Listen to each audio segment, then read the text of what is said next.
Good evening, everybody. Welcome to a highly anticipated Wednesday edition of A Flawed Man of God. I am Stuart Davis. I am a deacon at a small church just outside of Richmond, Virginia. I'm not a pastor, I'm not a biblical scholar, and I haven't been to seminary. I'm not trying to get you to join my church or donate to any special cause. What I'm here to do is talk about God, talk about Jesus, talk about the Holy Spirit, talk about the Bible, talk about Christianity, talk about a wide variety of topics that we see, and give it through a Christian lens, give you some perspective from myself. I'm a non-denominational Christian, been one all my life, 40 years. I don't subscribe to any particular doctrine or denomination. I'm just in the word every day. One of the other things, like we'll be doing tonight, is talking to my friend here, the other Paul. So if you are somebody who is new to Christianity or interested in Christianity, thinking about it, got a little tug in the back of your head, kind of asking you if there's more to this existence and just your life here on this earth, welcome to the show. This is partially why I created this channel in the first place, to give you this place to go to so you can see that there's more to Christianity than just the stereotypical, it's just a place with a boring book full of laws and people go to this place. It's kind of like a cult and they judge other people and they socialize and look down on folks. That's not what it's all about. You'll get the real experience here, or at least some flavor of it. Or if you're already a Christian and you do enjoy Christian topics and conversation, welcome as well. We've got a great group in the chat. They come in. It's a very small group right now. Our community is pretty small, but it's very tight knit. We run it very similar to a Wednesday night study group or a Sunday school. We come in here, talk about some off-topic stuff, talk about the Bible and other topics. We want to get your perspective on things, whether you're not a Christian and you're just interested, or you already are a Christian. Give us your takes, give us your experience and insights, give us your reactions to what we're reading about or discussing about. And again, it's a small chat, so whatever you say will be read. There's no super chats or any of that stuff. You don't have to subscribe. This is all ministry, all free. But I will say, since we've got a guest on tonight, we do have the other Paul. I have linked his Twitter and his YouTube down in the description, so please check it out. This is a big reason why I wanted to get him on. His channel is very well done. It's a different tact from what I take. From mine is a very layman's approach. I'm not an educated man by any means on this stuff. The other Paul is doing the effort to get himself educated, doing the homework, and putting it together in a way that a scholarly person or a person looking for that perspective is going to get and be able to digest pretty well. So without further ado, how's it going, sir? Mate, thank you very much for the introduction. I'm privileged to finally be here. We've been wanting to do something. We've thrown around multiple topics in the past on what to do. Maybe we'll do them sometime. We are. Oh yeah, I definitely have. I figured this is the best place to start Yeah. off with introducing you to to my community, and maybe introducing yourself from a personal side a little bit more to the folks who you're bringing in as well. So if you're one of the other Paul's audience, welcome. Like I said, you're not going to get the church father readings or any of that stuff that from me. I just don't have it. You'll get a very off by the hip perspective. So, all right. Well, so I gave a little bit of a description of my impressions of what your YouTube channel is about, but let's talk about what your mission behind it and your goals and everything are with it. Yeah, 100%. As you basically mentioned, it's much more from an academic angle, but the aim is, and I guess perhaps because you're coming from like the chill layman perspective, you may be a good litmus test for it. The aim is to bring the best of the academic stuff, but make it actually intelligible to common man's language. Is my stuff intelligible? I'll ask you that. Can you understand what I'm talking about? I'll say yes. First off is yes, but that's one of those things where you got to make sure you're paying attention, because when I'm listening to it in the background, sometimes I'll find that I'm lost a little bit when I'm try to get back into the conversation, and it's humbling to a degree, because it's like, look, like I said, I've been in church all my life and everything. I read scripture, and I listen to the sermons, but then you hear somebody who's really studied it talking, and it's just like this. Oh, my knowledge, I just like this. It's like this. there's so much more out there, non-denominational. Like I said, and so people will say, well, it's just Baptist. So if that's if that's how you want to put it down there, then Yeah. then fine. It's country Baptist, and that's where we sit. We don't do a whole Yeah. lot of studying outside of Scripture. Yeah, no, that makes sense. That's good, and that does make sense because, like, ultimately, if you miss some stuff, unless you're paying attention, that's frankly going to be inevitable. Because I do try to go into the biggest nuances, if you will, and depths of these things, and that will require, no matter how much I can bring it to understandable language, that's going to require quite a bit of detail, and so you do need to, in certain streams and videos, you will need to follow along quite closely. But ultimately, that it'll be achievable for, like, I hope to make that achievable for anyone as long as they're paying attention. But that's basically what I do. Whatever issues of scripture, theology, and history that I see a need for good, in-depth yet intelligible content on for the understanding of the faithful, I'll do it. And so that can be, it can theoretically be any topic, and I have gone a wide range historically. Like my first major videos were the two ones that really took it off were responses to people who tried to twist the Bible on sexuality. And I also have a bunch of content on the nature of men and women in Scripture, authority, their relations. But now a lot of the time, and including now, I do a lot of stuff on other traditions, so like Rome and the East, and interacting with them and their claims. And now I'm about to be swinging back more into soteriology, particularly the whole issue of like what you call like monergism, Calvinism, and that, and particularly in response to people like provisionists, so-called, and also Arminians. So basically, any topic that I see a need for good depth in. And right now, of course, a lot of that is in Rome and the East, because I think there is a mass, because just how big these debates are, how many people are involved. I think there is a mass of confusion and just a massive confusion, sometimes straight up false information on these issues. And so I hope to be one of those guys on the Protestant side to vindicate our claims, but also across the board bring a lot more clarity to what's happening, bring a lot more precision to discussions, make distinctions where a lot of people fail to.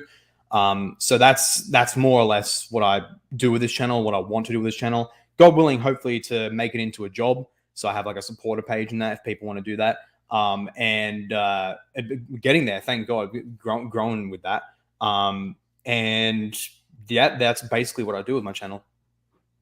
No, I think it's awesome. And like I said, since my first foray in, which was not this past November, but the November before that, not long after I started my channel, when I started discovering folks like you and Remy Shepard on the Lutheran side, and Hans Feeney, and just different folks in Twitter, and just learning more about it, it's really been eye-opening for me. Like I said, small town, small church, to see, yeah, we know kind of, I've heard of Anglicans. What is it really all about? What's the, and I used to think just Calvinists were just Presbyterians.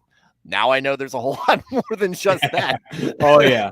There's there's a whole tradition, there's strands to that tradition. It's everywhere. It's everywhere, right? And I think that it's interesting for me watching, the back and forth and the arguments between, the Orthodox and the Catholic Church and the Protestants, and then within the Protestants, all that stuff. It's fascinating to me, and it's great when I can get somebody, maybe they have a bit of a perspective that I might disagree with, but also one that you're coming correct. You're coming with your receipts. You're coming with your sources, and you're coming with this is how I arrived at this, and this is why it makes sense. And I think that's very important, because look, I mean, you make arguments for Catholicism. I'm just going to pick on Catholicism a little bit here, but because it's the easiest one to do. But we can talk to a lot of Catholics, and a lot of Catholics don't really even know what their own church where it stands. And we see, and it's not unique to Catholicism. There's a lot of division going on right now in Catholicism.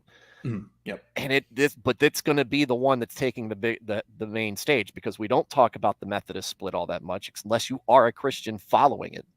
We don't talk about kind of what's going on in the Anglican Church with a lot of splits, which we'll get into a little bit. It's just not that newsworthy. But if the Catholic Church starts to fracture a lot, it feels like it's heading that way faster and faster. It's just gaining momentum.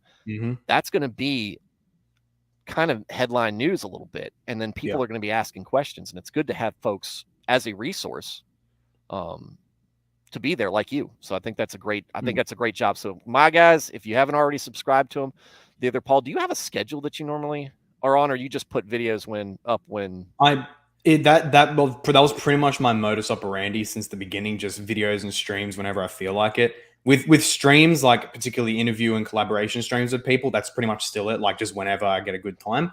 But otherwise, I am trying to put in some consistency with videos, and I want to do a lot more shorter to moderate size pre-recorded videos. That is because a lot of people don't have time for like a 3-hour mega autist stream, So I wanting to get back more into what I was originally, more pre-recorded videos, and at minimum, there's going to be once per fortnight. So I released one very recently on basically responding to a pretty pop level argument on if sola scriptura, why church fathers no have Bible. And yeah, so I'm intending to, I'm intending to, since this is the following week. The week after this, I will be hopefully releasing my next video, and those minimum fortnightly videos, are going to be voted on out of a selection of options I'm willing to go for by certain tiers of supporters. So it's a good thing because it kind of gives me an obligation where it's not, because you can flounder quite a bit when you're just free to do whatever, and you can kind of procrastinate a bit. But then with my supporters voting on the next video topic, it's like, okay, this is an obligation. Let's get onto it. Although I do intend eventually to produce things even faster, potentially even once per week. Perhaps with a mix of stuff voted on by supporters versus things I just come up with on a whim and just whip it out if the situation demands it. But yeah, that's more or less. So there's kind of a schedule, kinda. There's a rough outline. It's a little bit more all the time. And I'm sure that'll firm up the more that you. The more this becomes professional to you, and that's it. And I intend to put that was also the plan, to do some fortnightly on the other fortnights to do chill streams. So that's still kind of trying to crystallize that, but that'll be happening too. Excellent. And yeah, I thought the timing was pretty well put. The video you mentioned, it's his last video, audience, about the early church fathers and did they have a Bible. It's a very good look into basically the style and the speed that you're going to get with the other Paul. It's a little bit of blunt humor in there, and it just had me cracking up because I was watching it while I was asleep, but also learning something. And it's what I like to see in the Christian community. So let me go through some of these chats real quick. Nico first in the chat as usual. Thank you, sir. Glad to have you here. Porcupine Mayhem's in the chat. Your face in his profile picture? Yeah, he does these things. And he put cat ears and whiskers on it. It's really degenerate. I think it's awful. Yeah, agreed. I can't tell him to go away because he's a regular viewer, and so this is the thing, and this is what I like about this. So Nico's a perfect example. He's Christianity is new to him, or at least reading the Bible is new to him. So we're doing these Bible readings every, most nights. When we get his reaction out of it, it's very much honest, and it's like a first look. It's not like us going, "Oh yeah, I remember that this happened, and now that I'm older, I understand it differently." He's hearing it for the first time a lot of times, and he's like, "What? Saul did what? David did what?" And and it's great to see that. It's a great facet of the chat. And this is, like I said, guys, you guys are important to this channel. The other Paul, he's the same way, loves his chat, and will regularly read and respond to him. Porcupine Mayhem's here. Skyscraper Philosopher, Norway representing. I know you're coming over from Paul's chat. Kyle Marks, the Chunky Crusader. Yo. Jimmy, good evening, Saints. Good evening, sir. Let's see. Alias is here. Texan Italian. Nernath, the question must have an answer. So we'll do a personal question first. Do you know who Sabaton is? Sabaton, heck yeah, that's a mad band. I told him last night. I love Sabaton. Bro, I was introduced, I was like, I want to say around 5 years ago. Like, it was literally I remember exactly how I got introduced, and actually when. My brother, he was watching a certain meme video during the Trump campaign, and it was this video. It was when I think it was like a Republican rally or something, And Ivanka Trump, she was on the stage, and she was like, "Now to introduce our next president, Donald Trump." And he walks in, and like, you know that bit where he walks in, and he's like a silhouette, and he's walking with the smoke and that. Someone edited it so that as soon as he started walking in, it started going, "I was chosen by heaven." Just blasted Carolus Rex, and my bro was like, "Whoa, what is this song? It's awesome." And he introduced it to me, and I was like, "Carolus Rex, the sickest thing ever." And that was my introduction to Sabaton. No, the chat introduced me to it, and I listened to it. I was like, "Oh, it's amazing what they do." It was an instant classic for me to start listening to them. Carolus Rex is just pure testosterone. I love it. I love just the history aspect because I'm a war buff and a history buff, and so it just hits me where I live. I bet, yeah. Dresden's in the chat, so that's and he's from the UK out there in the UK. Skyscraper said, been enjoying the other Paul's content after discovering his channel through the channel Revealed Apologetics. Let's go, paying dividends. I love it. I noticed that since my collaborations with Revealed Apologetics, growth has spiked. I only just hit 2K subs like 2 or so weeks ago, and I'm already at 2.21K, so already 1/5 of the way to 3. So that's epic. You're doing pretty well, and I saw that one of the gentlemen that you were having a discussion with, I don't know if it was on Reformed Apologetics or not, but he came out and said, "Look, other Paul came out, man, and he really made me think about some things by the way he approached it." And so that's where you really know you're putting in the good work, is when you're really changing hearts and minds. Always super encouraging to hear, and I always like. I hope I don't sound like the Pharisee where it's like, "Oh, thank God I'm not like that guy." Like, yeah, I know. Humble, but like the humble pride paradox. But I thank God that my reflex is I'm actually like, when people compliment me, even just moderately, I get like really uncomfortable. And when people like lavish praise on me, that's when I'm like, I thank God for that reflex. So when compliments like this come, I thank you so much for that. And Soli Deo Gloria. There you go. All right, so getting into it. The other Paul today is not the same that the other Paul was at the beginning of his faith. Have you been a Christian since birth? I mean, did your parents raise you in the faith? Are you originally from Australia as well? All yes. Always raised in the faith.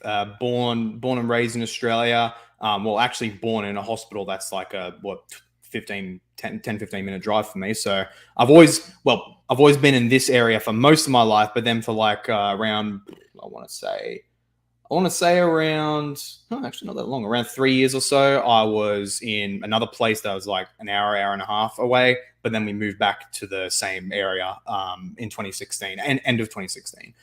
So otherwise very local boy, and always raised in the faith, initially in a small independent Pentecostal church, very second, third wavy, and I'm kind of fuzzy on what characterizes third wave, so I'm more comfortable saying it's more second wave, so kind of closer, very much closer to like the NAR type guys, New Apostolic Reformation, and that. Okay. So like lots of stuff of like people coming up, giving prophecies, and slaying in the spirit, and people bursting out into tongues and such. Lots of miracle claims and everything. Born and raised in that, and then eventually around 2010, 2011, there was like, I'll put it this way, lots of issues with the church and my family, other families too, but like my family eventually got affected, and they were like, "Nah, we're going to go to Hillsong."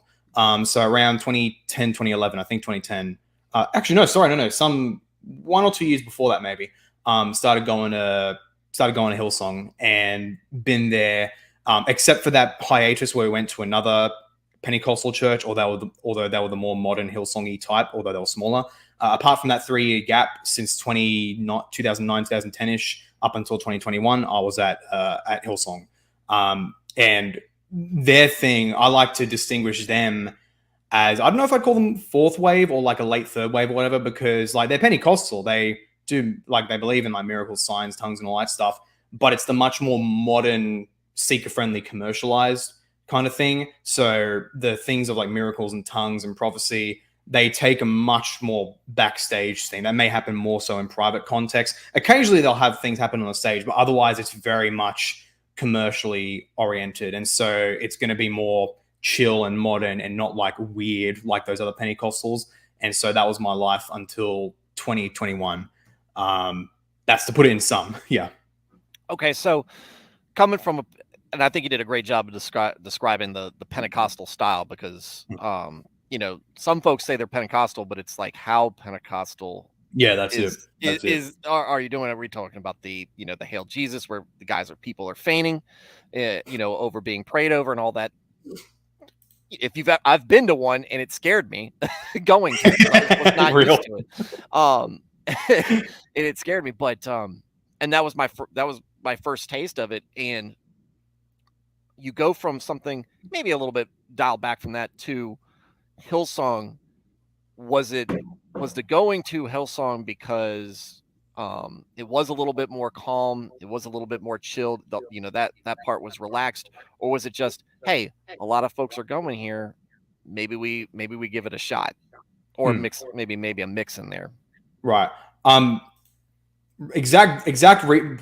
Really core reasons I can't really divulge, because I'm still like there's family and friends in that old church, still friends and family with them. We're G with most of them, so I won't divulge too much of that. Basically drama issues. That was the main reason why my family left. Not really anything to do with like, oh, we want something more chill. I guess in a way we want something more chill, something that's less how much can I even say, Don? Intense, maybe less controlly. I'll say that, less controlly. And so my parents ended up saying, hey, we're going to Hill. I even remember, it's amazing. I even remember literally the exact moment and where I was standing when my mum told me as a kid, hey, we've left this place and now we're coming to Hillsong. I was actually inside one of the buildings at the Hillsong near us. And she was like, hey, we're going to this place now. And I'm just like, oh, okay. Give her a hug and that. I didn't really like go like, whatever, because I don't express emotion too much. But I was like, oh, that sucks, because all my friends and cousins, they all go to this church, so I had to make new friends in that. So that was more or less the main reason. Otherwise, my parents didn't change really anything with their Pentecostal thing, in that they still did, and to a large extent still do. They're all for the cool old school Pentecostal practice. Okay, what I guess you enjoyed for Hillsong for at least a time. What started to make you kind of say, this isn't what I'm really about. This isn't what I'm really thinking. And this is not where God wants me to be. Right. I think I'll start with a detail of just the Hillsong journey in general when I was in it. So went in it, and that was just church life for me. It wasn't really much of like whether I like Hillsong or not. It was just that was just church for me. I've always been raised in a kind of Pentecost, because even though in this independent church, it wasn't like smoke. They didn't have like elaborate smoke machines and light displays, but they still did that on like a budget level, like loud praise and worship music. They went for a really bloody long time. Hillsong was a bit more, even though they had like fancy light shows and concerts, they still had a bit more of a time restraint. Thank God, because like this old church would sometimes go straight into midnight. So yeah, and so more or less, it wasn't really a thing of like, oh, do I like this? Do I not? Do I prefer something else? That was just church for me. Having band up front, doing modern music, the initial loud praise music followed by the somber music. That's like the general pattern followed in Pentecostal, many evangelical churches. And so I was just like, no, that's just church. That's just me. And I tried to, I eventually took the faith seriously when I was around like 7th grade, so around like 13. And so I really tried to get into it in a generic sense. Even though I was never really a guy who was really comfortable going up and being like, yeah, thank you, Jesus. I was never super mad comfortable with that. Although I'd still nonetheless try to be involved with that. And at certain points, especially when I'm not around my parents, because it's like the maximum awkwardness of parents of like raising your hands in worship. I always felt that. Teenage years are awful. Exactly. Otherwise, though, if I'm at church with my friends, I'd be more than happy to like, oh yeah, thank you, Jesus, raise my hands up as we're praying and as we're praising and worshiping. And I just tried to really take it more seriously and really tried to praise God a lot more and more. Eventually, one key, very, very key moment was at a Hillsong summer camp. And I genuinely believe that was a God moment, even though like at the time, it's like, why did this come? Some years later, I would figure out that was actually essential. That was one key factor in keeping me from apostatizing altogether. So basically, Hillsong, this is one of the things where the old school Pentecostalism would sometimes come out. Hillsong summer camps, they would have more or less quasi-temp revivals almost. So not as intense as the traditional ones, but they still do it. People going around praying for each other, occasional slaying the spirit. One other time at a later camp I was at, you heard someone like screaming and manifesting in that. But otherwise, with me, just one time, I was just casually there. I was kind of into it, but wasn't really mad, crazy into the praise and worship and that. Then my youth group leader, and so this was in late 2013. Yes, late at the very end of 2013. And my youth group leader comes up to me as the band's going. He's like, "Hey, Paul, can I pray for you?" I'm like, "Yeah, sure." And he starts praying for me. I totally forget what he prayed for me, just like some general encouragement kind of stuff. It's like, it's pretty general evangelical thing, like, "Oh, Paul, help Paul out, Lord, he's gonna be great, blah blah blah." But as soon as he starts, I suddenly, no explanation, just boom, just a massive smash just like inside of me. I'm like, what the heck is this? And very quickly I think to myself, oh wow, I don't know how, instinctively I just know this is God. I don't know why. And now I just start bawling out. And it's crazy because there was literally like, normally people would say, oh, the power of suggestion, blah blah blah blah blah. None of that was happening. I don't get suggested like that. There wasn't any of the, it was just a very generic time with the band happening. And my leader didn't do nothing special. He just came up, laid hands on me, prayed like people have done billions of times. Out of nowhere, bang, a massive freeze inside of me. And I just immediately knew that's God. I don't know why, what prompted that. I just ended up started absolutely bawling tears when whilst he was praying. And even after that, when everyone sat down and they were just talking from the stage, I was still like bawling for quite a bit. And basically afterwards in the evening, I'm just like kind of like just thinking back, looking at the night sky, like, wow, what happened? And so no idea why that happened, but eventually years later, around 2017, that's when I first really got into the academic side of stuff, like really, really hardcore. And I wanted to particularly see like unbeliever objections to the faith. And I wasn't like, oh, let's just see what the normie atheist apologists are saying. I was like Bart Ehrman or whatever. I'm like, no. I want to go to like the really niche guys who are giving like the cutting edge objections. So I'd go to like niche blogs that half of the people in the world wouldn't know about, to give like the best objections. And because I went straight into that without any requisite training, that was very close to cutting me off the faith.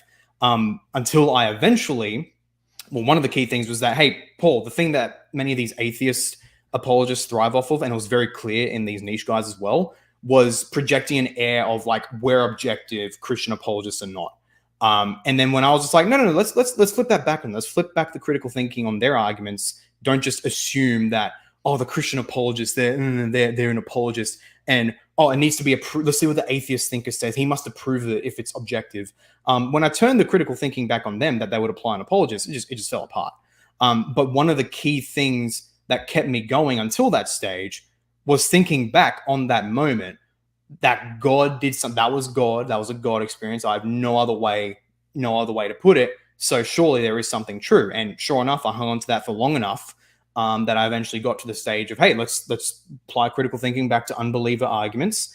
And hey, look at that. It falls apart as well. They are not this true neutrality. And the apologists are just the people who just want to prove what they believe. They have those same convictions as well. And eventually over the years, it would form into a full-blown knowledge of everybody. There's no one who is neutral, quote unquote.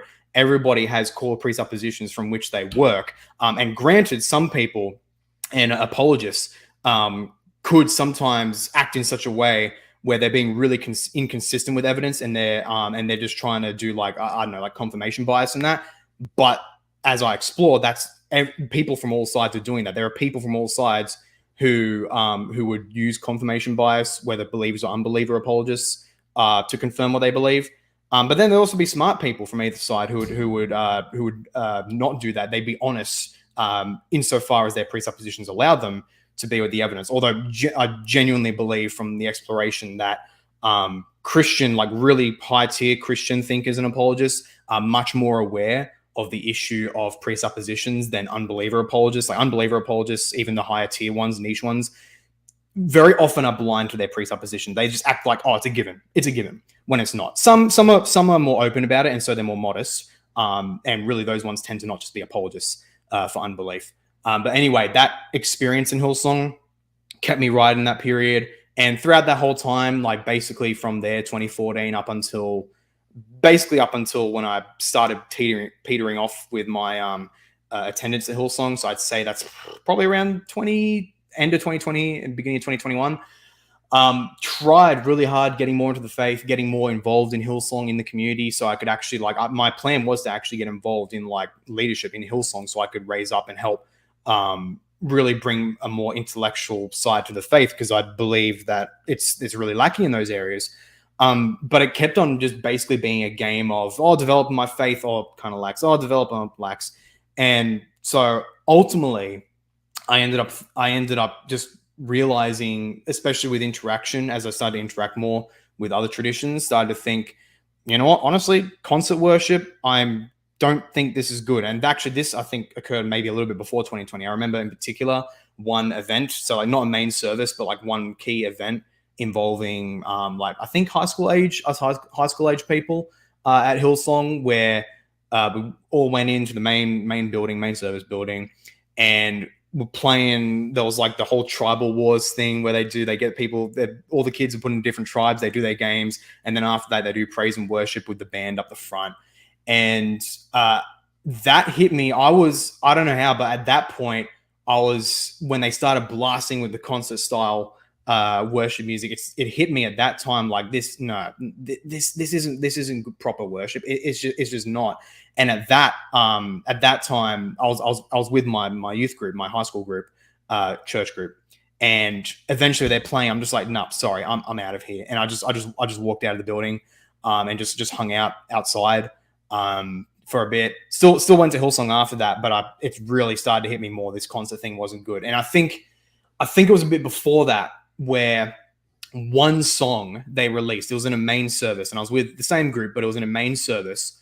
They debuted a new song, which when they started playing it, my jaw dropped by just how seeker-sensitive, blatant boy band appeal with this song. Like, it's one thing, Hillsong music, whatever you think about the appropriateness of playing like Hillsong style praise music in a liturgy or whatever, there was still a sense, there was still like at least some bit of a sense of reverence in it. Like whether you even listen to even some of their latest stuff, like No Other Name or Oh Praise the Name, and even classics like Surrender, which I absolutely love. Even all their modern stuff, there's still a sense of like this is intended to be worship music. Even if you don't think it's good, it's intended to be that. You can still see that. But this new song, they start playing it. I remember exactly where I'm sitting. I remember my exact reaction. They start playing it, and I'm like, "What on earth is this? Why is this happening in church?" And I literally said, what's that band's name? What are they called? That's it. I was like, is this My Chemical Romance? What is this here? It's like emo. They're singing emo music. The song, like the main chorus, I literally remember it goes like, all of my best friends are sick of pretending. We want the truth. And it's like, what is this boy band crap they're playing in church as worship music? If people just type in those lyrics, they'll find the song.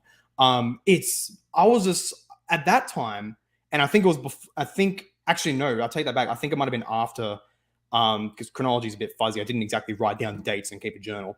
It might have been after the initial walkout at that other event. But when they played that song, I was like, what is this? This isn't worship music. This is off the bloody pale. And so all these little things, that one time where I just walked out because I just couldn't take the loud concert vibes, that new song dropping, and then interacting with other Christians and Christian traditions, that's when I really started to say, okay, concert worship, no, this is ridiculous. This is commercialized stuff. It's it's just ridiculously just trying to appease the people outside, but it's not forming a good, authentic faith. And so it's hard to put an exact date, but certainly by 2020, that opinion was very strong in me, probably even 2019. And then 2021, beginning of 2021, was when, and that's coupled, that's just liturgical, like coupled with the very obvious intellectual, like, malformation in Hillsong, which I had recognized for a long time, even before then. Eventually that culminated in early 2021 where I'm like, nah, that's it. I'm going to be looking for somewhere else. And even by that point, I hadn't gone for like maybe a few weeks or a month or two. But at that time, it was in March or around March or so, 2021, or May, one of those. I think March though. I just made the decision. Okay, I'm probably not going to go back. I'm going to search for somewhere more reverent. Unfortunately, when I officially, quote unquote, left, that was just before. That was really quickly followed.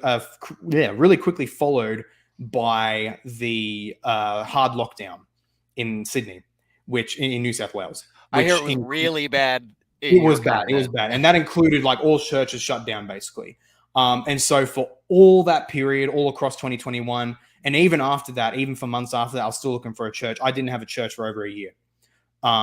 And it was just, I just wanted to find a decent, faithful church. The key criteria for me was a faithful church that wouldn't succumb to the lockdown. Unfortunately, almost everybody did.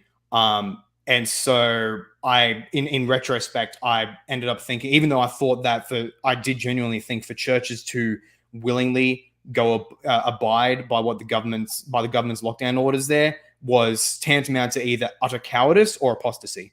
I genuinely believed that, and I do believe that, and that's something that still needs to be mass repentance for. But eventually, just because of how almost everybody went down for it, except for like a few places, but they're either in a totally different tradition I wouldn't join, or way too far out of the way for me. I eventually settled for an Anglican church that I forgot it was even functioning. It's only relatively near me, and I found out about it from someone who I met at a Roman Catholic friends party, actually.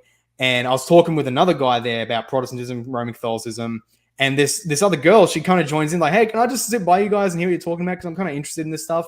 And so I eventually start talking with her, and she tells me, oh, I'm born and raised Roman Catholic, but I've started to question things they talk about, like with salvation and grace. And so I've been simultaneously going to this Anglican church, she tells me. And I'm like, oh, where is this church? And she tells me, and I'm like, oh, it's there. Hang on, let me look it up. And I noticed, oh, that place. I thought that was like a heritage building. I didn't even know that was functioning.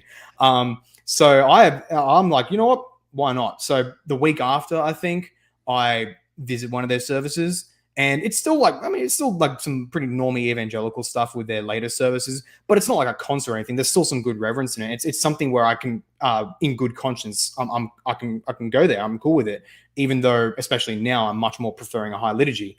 It's still reverent, even though there's like a band and there's some modern songs. It's still reverent, very much focused on the Lord. And so I thought, yeah, you know, I like this community, and they were very theologically inclined, the people there. So I'm like, yeah, cool with this community. I'm going to settle down right here. And I also see that they have like a morning, more liturgical, not super high liturgy. It's a bit stripped back, especially in the past few years, but still liturgical morning service, which I also go to. And this is back in May when I first found them, and I started going there ever since. So if you notice, I wasn't looking for like, oh, what's the best Protestant tradition to join?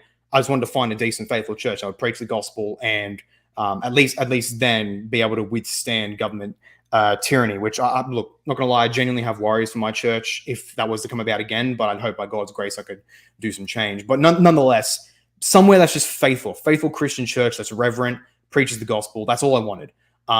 Landed in this Anglican church. And then only after that, when I started joining, I was like, okay, let's see this Anglicanism thing. What did I get myself into?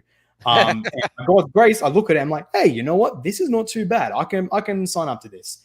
And so basically since then, since May this year, that's when I fully transitioned into Anglicanism. Oh wow, I didn't know it was that soon. And I think that's yeah. So I was already well on the way in my channel. I've made a lot of stuff before and up to May of this year. So this was development that was kind of happening live whilst I was doing my channel. So when the just to back up for some information, because we do have some folks here who are not familiar with some high church words and nomenclature. When you're talking about liturgy, morning liturgy, and everything, this is not something that you'll see a lot with evangelicals or non-denominationals, Baptists, those folks, Pentecostals. What are you referring to? Yeah, so when I refer to like an ordered liturgy, I mean the the very general style of worship where there is a very structured procedure to what happens. So the normal contemporary worship structure would largely be, in its purest form, would largely be start off with praise songs and then somber worship songs, and then like do some announcements, maybe like the Lord's Supper, communion, and that. And then after that, do the preaching, and then that's all done. Although sometimes they'd swap the order of the Lord's Supper and praise and worship. Very, very simple and very distilled. Whereas with liturgical worship, there's a more elaborate structure to things happen. How things happen. There's not going to be like a praise and worship band up the front and people come up and like, yeah, praise the Lord, form a mosh pit and all that, or even without a mosh pit, it's not like there's not like a band that leads things up the front, in the front and center. Rather, the Lord's table will be up the front and center. There'll be a very specific order to how things are done. It's very scripted with what the minister leading the service will say, and the congregation. There'll be a call and response sequence with what the minister says. Congregation says things back, and then eventually there'll be the preaching time as well. But overall, the issue is that it is very tightly scripted and very deliberately structured for didactic purposes in order to preserve and express and teach the faith during and throughout the service in a very structured manner. Typically, well, really always with a lectionary that discerns what's done throughout the year and perhaps throughout the week as well. So that's my general definition of liturgies. It's something I want to expand and put a bit more precise, because I do have a long form video coming up soonish, where I will argue for liturgical worship, it not just being a taste thing, but it's a genuinely superior form of worship over contemporary. And there I'll give more tight definitions. But those are a couple of the key things where with liturgical worship, it's scripted with what is said, with what is taught, call and response from the minister, Lord's table at the center, which I think is a very key thing. Whereas contemporary worship, much more spontaneous, much more very basic structure, not really a call and response thing.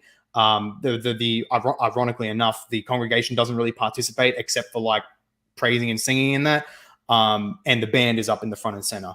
So that's how I would describe liturgy. And the best ways to look at it is like look at a Roman Catholic traditional service, look at an Eastern Orthodox one, look at a traditional Anglican or a traditional Lutheran service, and notice how it is very structured and rigid, and it's not just a simple songs, announcements, preaching. That's what I'd define it as. No, I think you did a good job, because I think it's really the contrast. One is very formal and very structured, like you said, very disciplined, and the other one is very, I want to say, newy. It's very new age, and not in the new age. And that's the key thing with attitude. Sorry to cut you off. No, it's fine. That attitude is one of the definitional aspects of it. I've heard some whispers about the history of how contemporary worship really started, possibly by some guy who was basically a businessman and wanted to like make church like a business model. Not totally sure about it, but whether that's true or not, demonstrably, and you'll even hear it from the mouth of many evangelicals and evangelical pastors themselves, contemporary worship is seeker sensitive. It's meant to be something that can attract people from the outside. Whereas liturgical worship is not made for that at all. It is made specifically and highly tailored to the edification of the people who are in the body now and their teaching and learning. That's another key definitional difference.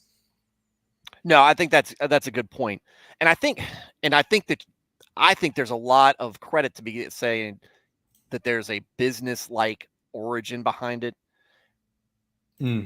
I feel like that's the case. I just feel like that's the case. And this is my, and we're going to get off topic just a little bit here. When you look at, even with my non-denominational background, what we had was much more liturgical than it was contemporary. It's kind of like in between, like, and because we would have, growing up, We sat in pews. There was an altar at the front. We sang our hymns. We had a structure. Pretty much everything other than a lot of the trappings that you see in the high church, with the how the priests are dressed, or the preacher is pastor, whatever is dressed. None of that. Much less call and response, but a very organized.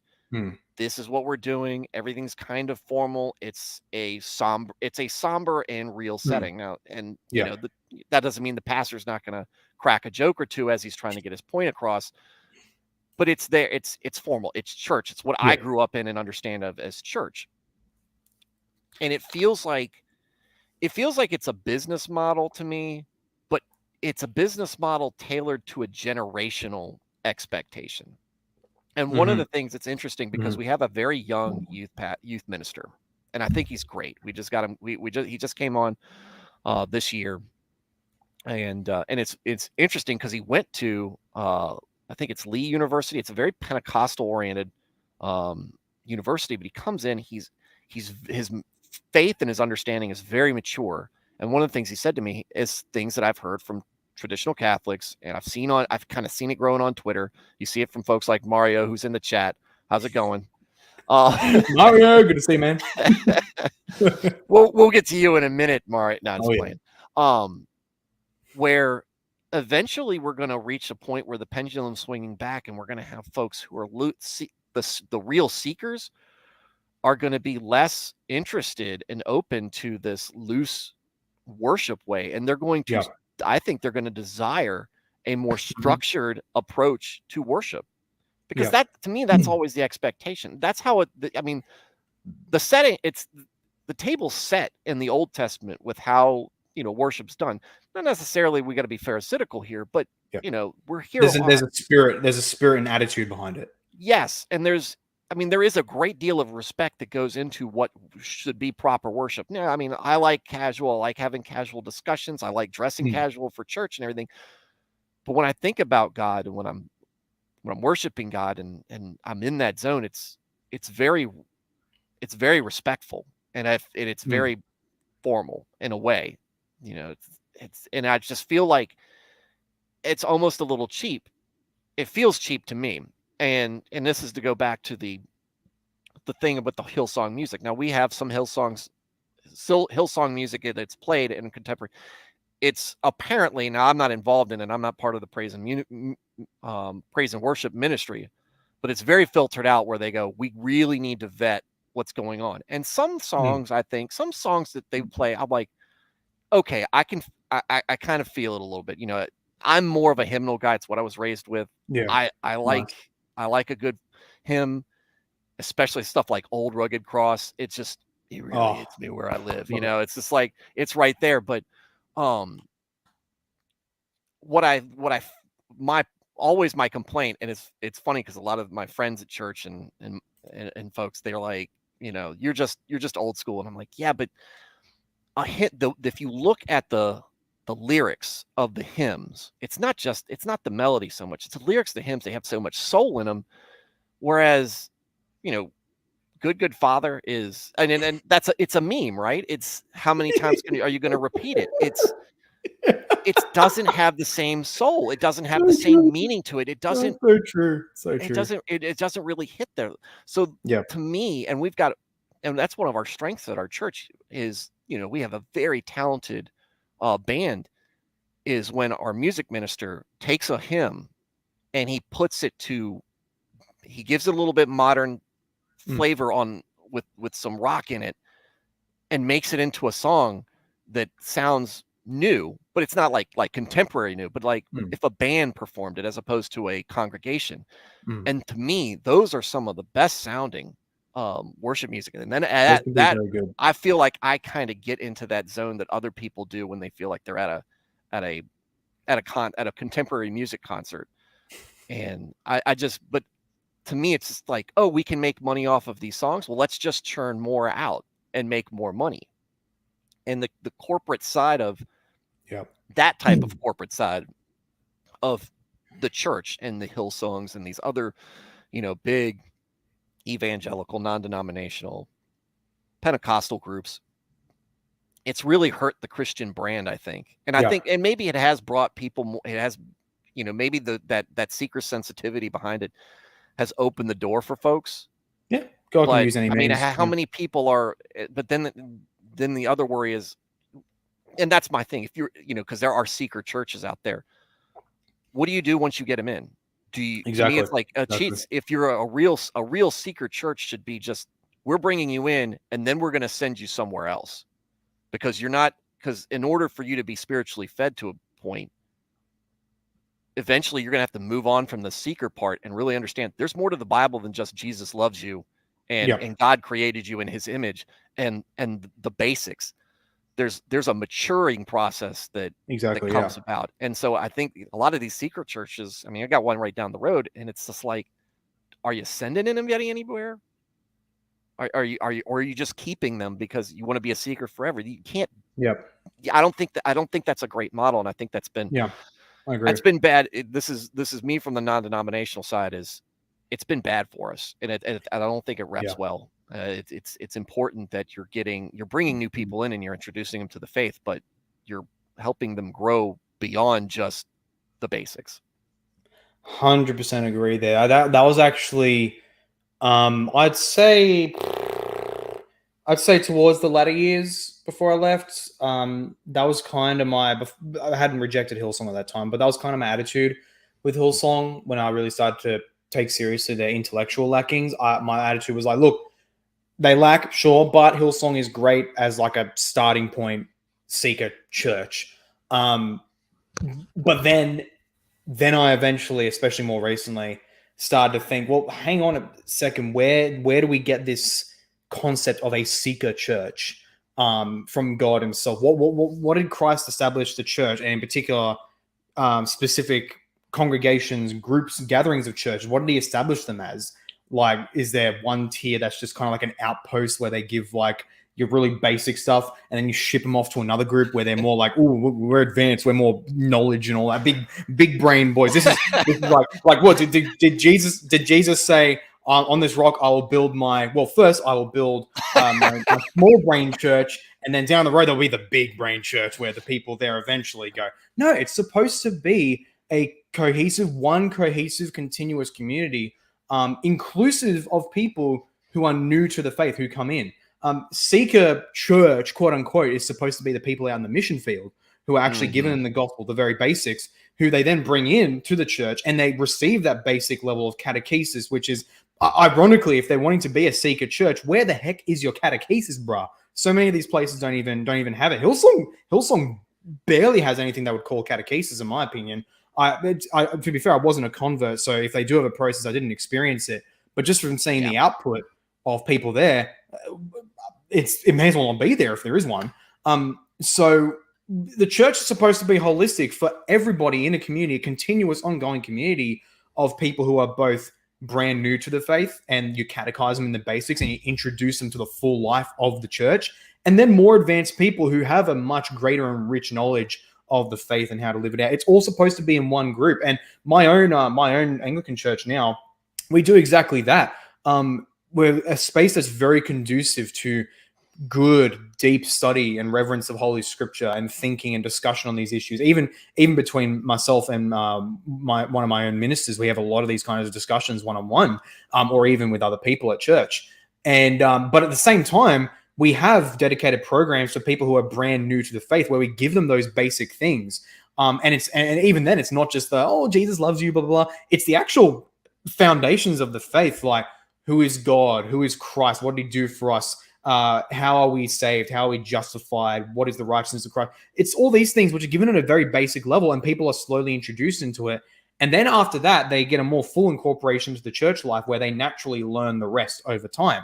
That's how it's supposed to be. That's what's supposed to happen. And arguably, even I would say that the catechesis process, even in my own church, should be longer and more rigorous. But even as it is now, it's good and it works, and it's much more than what even so-called seeker-friendly churches would have, and it's much more conducive to growth, because they're not just wanting to stay there at this program, at this basic program of what we teach there. It's supposed to be the jumping point into more advanced and much more meat for the full faith. So yeah, even the very concept of a seeker church, I think is just off, totally off. Yeah, I don't see that, and that's probably why Jesus didn't establish it. He said secret church. He didn't go, he goes, Peter, you're going to be the rock, and James, you're going to be the stairs, right? You're going to be the step. It's Yeah. it's not going to work like that.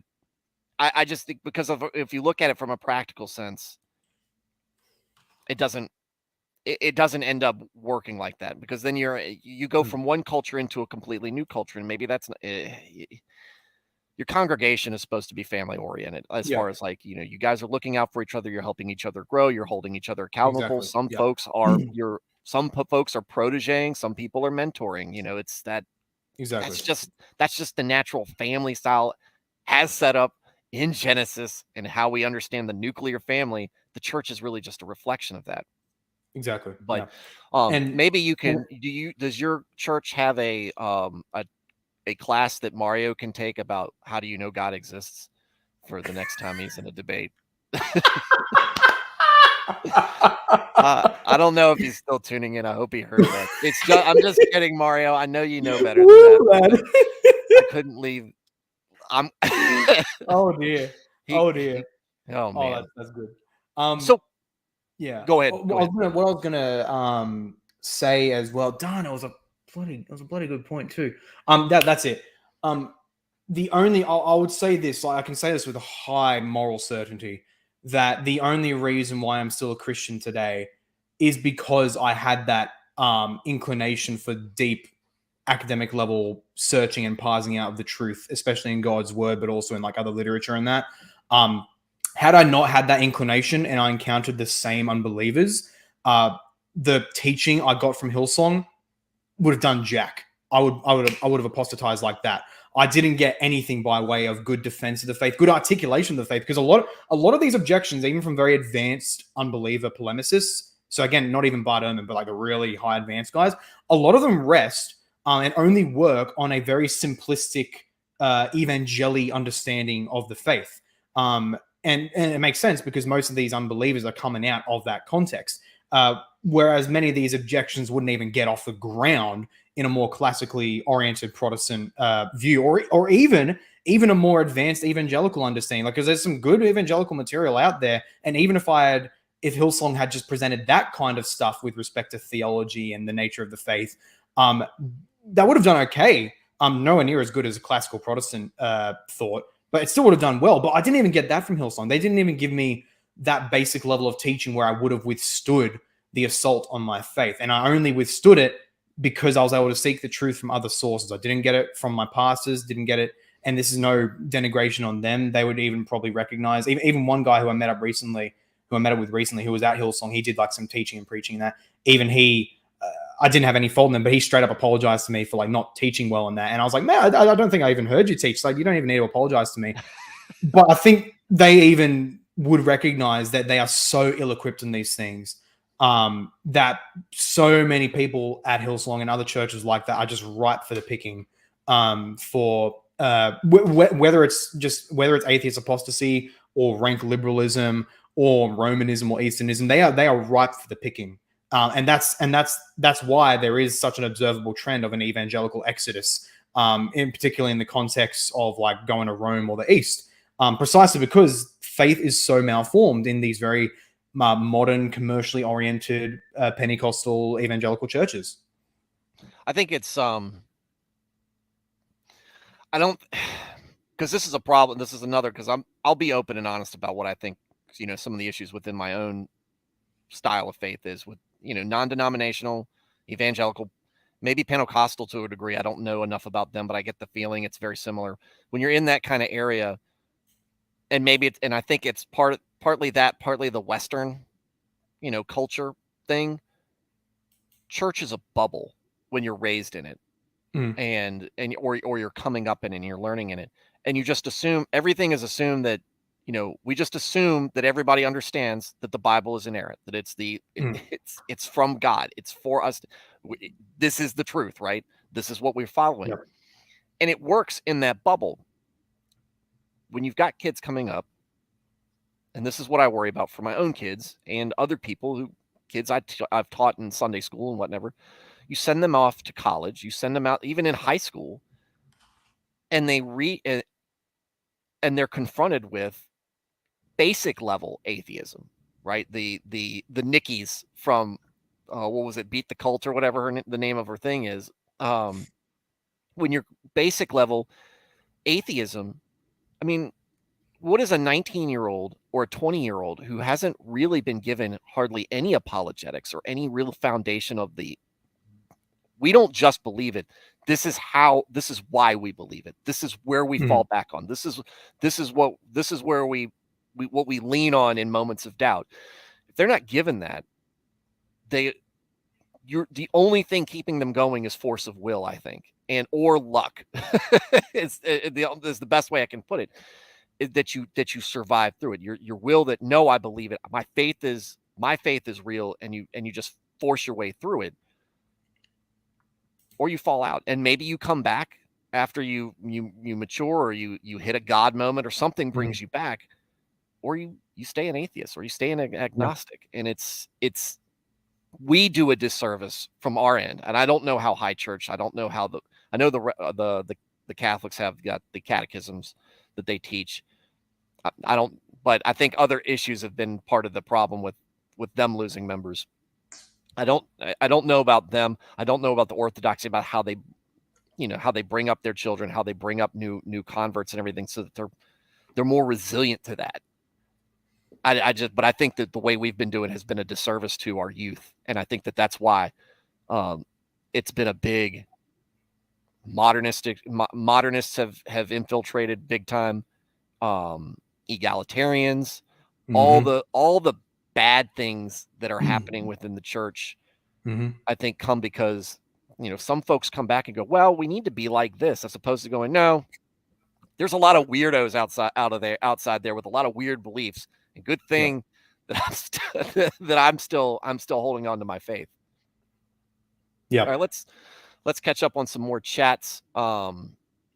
Blaine coming in, literally the big factor in my current church choice. Worship leader will do trad hymn, acoustic solo led, full choir, or full rock band as needed. Oh dear. Liturgical schizophrenia. No, get me out of here. Hymns are the only form of acceptable worship music. Well, I mean, that's what I love the most. And Holy Shadow coming in, you're not making Christianity better, you're just making rock and roll worse. Yeah, look, exactly. My wife gets on my case because because I listen to a lot of secular rock music. I grew up grunge, Nirvana, all this Soundgarden, all the Seattle rock bands. Are you listening to them unbelievers again? Get that devil music out of here. That's pretty good. I'm pretty good with this. But so like. But there's again, I go back to, there's a lot of feeling in a lot of those songs. That's why people listen to them. It's not just something that was churned out by a record company. Yeah. If you compare them, you kind of feel the difference. And but when I listen to a rock song, I'm listening to see, does it have that still feeling? Does that soul? Do I feel like the singer probably or may have some involvement in writing that song and living those feelings, or does it look like it was just chat? Exactly. What was that? Chat GPT? They put it in there. Write me a song and write me a hymn, or write me a contemporary Christian song, and this is what it churned out, and we're just going to sing it for 15 times in a row until it's time for the preacher to get up and talk. Yeah. And that's why I will listen to it a lot, whether I'm walking or if I'm at work in the warehouse. I will listen to a lot of Christian hardcore and metal because I love that genre, but there's also some super solid Christian music there. So I don't know if you know bands like Demon Hunter, Impending Doom, Fit for I've a listened King. to Demon Hunter before. They're fantastic. But there's one group, they're more power metal. Theocracy, do you know them? I haven't heard them yet. Look them up and look up their I Am album. Oh no, sorry, As the World Bleeds. Look at that album. Your jaw will drop. As well as this other song of theirs. There's one song of theirs which I genuinely believed, if I'm going to pull together all contemporary Christian music, whether it's just contemporary music not meant for worship settings, or even including contemporary Christian worship intended music, their song, which is not a worship song, comes out to me as the best display of the best explanation of the gospel in contemporary music, bar none. It's a song called Mirror of Souls. It goes for 20 minutes. I'm fine with that. It's just Guns N' basically a Roses, narrative. right? It's basically a narrative, and it is the greatest expression I've ever seen of the gospel, I've ever heard, rather, in contemporary music, period. And that's in a non-worship band.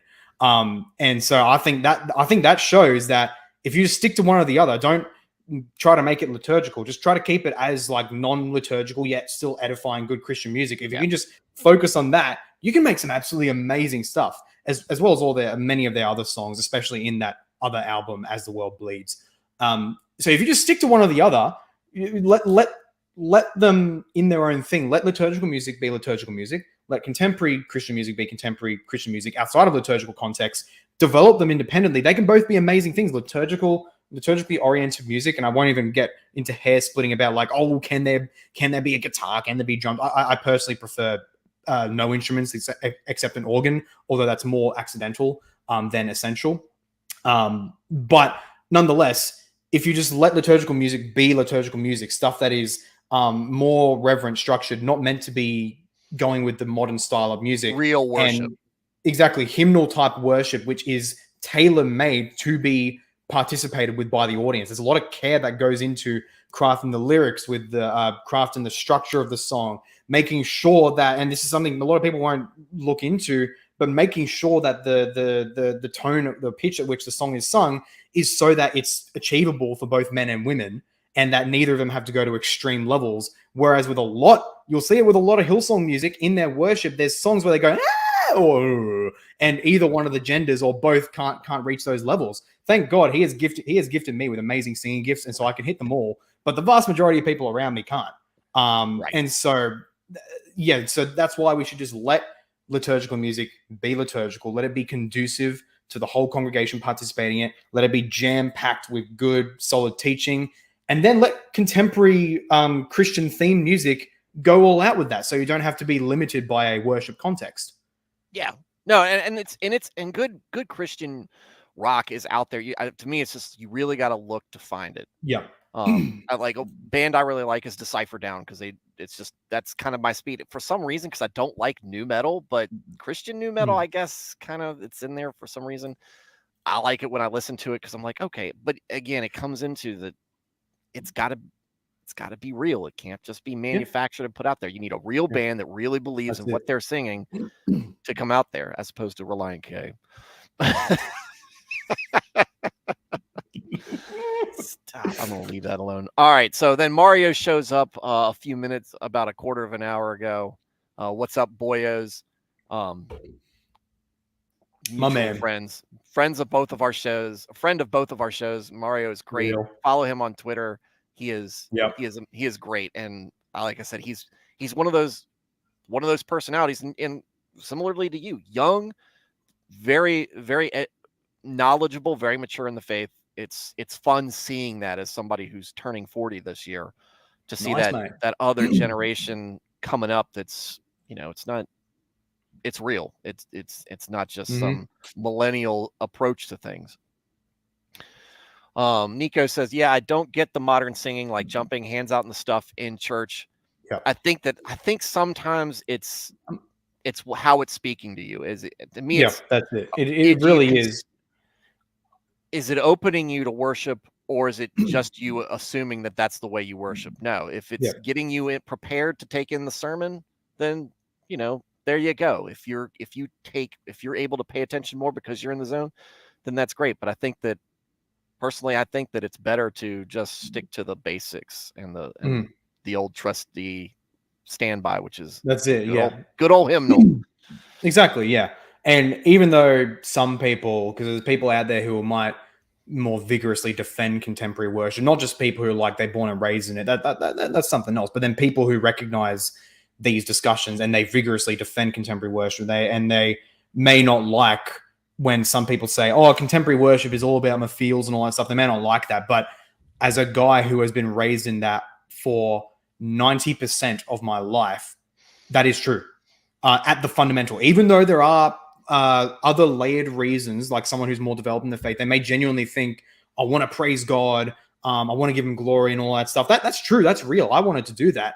But fundamentally, how you're going about that with contemporary worship, you are fundamentally rested on getting a nice hype and high, if you will, in a way, with the whole dopamine stuff.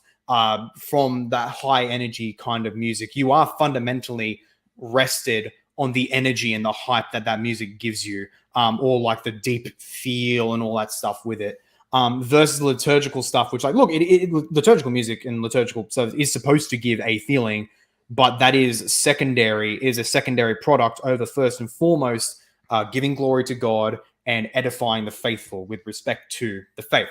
But nonetheless, I would still say that liturgical worship does much more consistently in a much more, shall we say, long form mode, is very satisfying aesthetically and feels wise in a way that's actually sustainable and good to Christian growth, because it doesn't just give you an instant mad high and rush of energy with like a praise and worship music that then peters off and like you're back to your regular life afterwards, but rather it dishes it out in a very consistent and steadfast way where you appreciate the real faith as it's communicated with good music, good hymns, even good aesthetics in the church.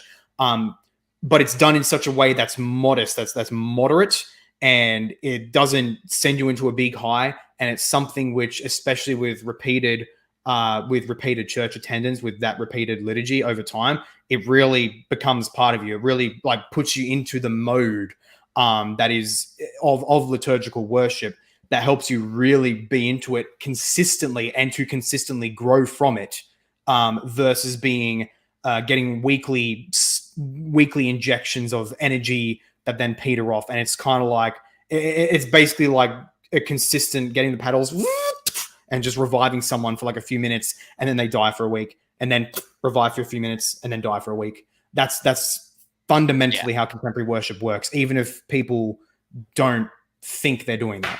Which liturgical is more, to me, muscle memory for your soul. Exactly. That's such a good way to put it. I'm gonna write that down. Muscle memory for your soul. All right. Skyscraper Philosopher says, I recommend Mark Dever's book, 9 Marks of a Healthy Church.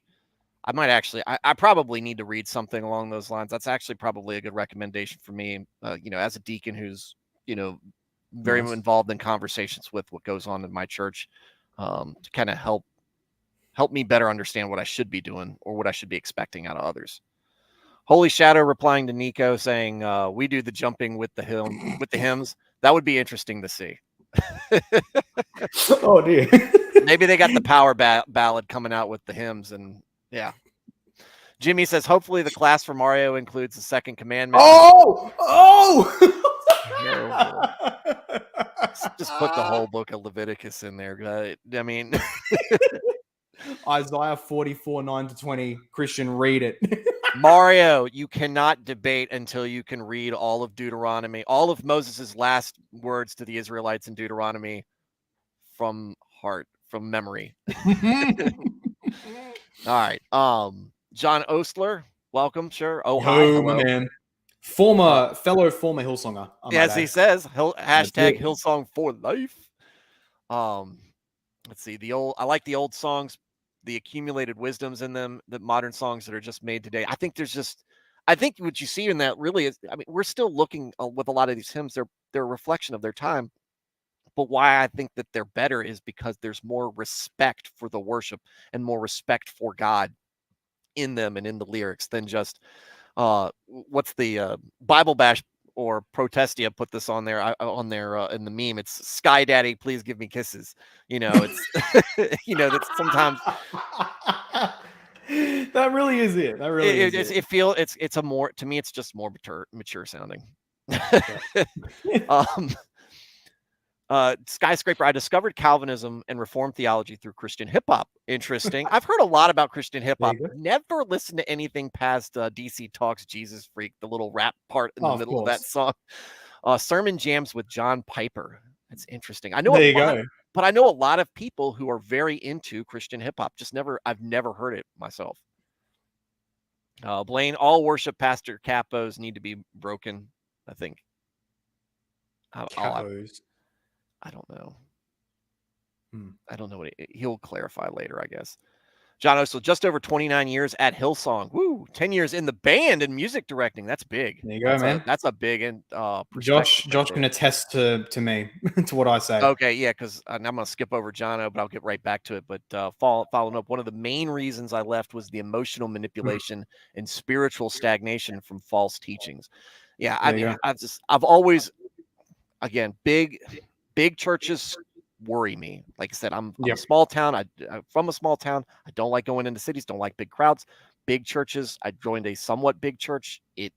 They stabbed me in the back big time. They stand by family in the back big time when they needed it most. I saw a lot of people apostatize out of it. I'm just not generally trustworthy. And so when you talk to me about a mega church, I immediately put my guard is immediately up, and I'm immediately suspicious of what people of what's going on there. And it's not just your Joel Osteens and your Kenneth Copelands and your Hillsongs and your Bethels.